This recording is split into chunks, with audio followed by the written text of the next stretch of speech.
Measures of a nation's progress, the status of its women.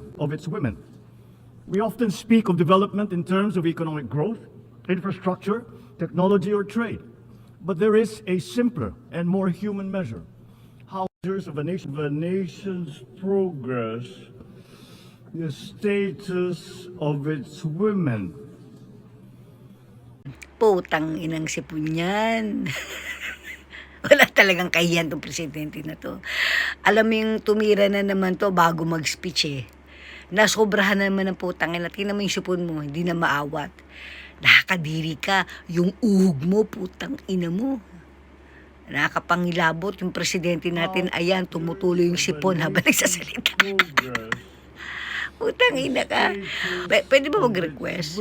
Yung pagdodrogation mo, ano pa yun, lagdagan mo pa. Mas dalasan mo pa. Mas damihan mo pa yung tinitira mo hanggang maodi ka, please. Putang ina mo, nakakadiri ka. Yung uhog mo, putang ina ka.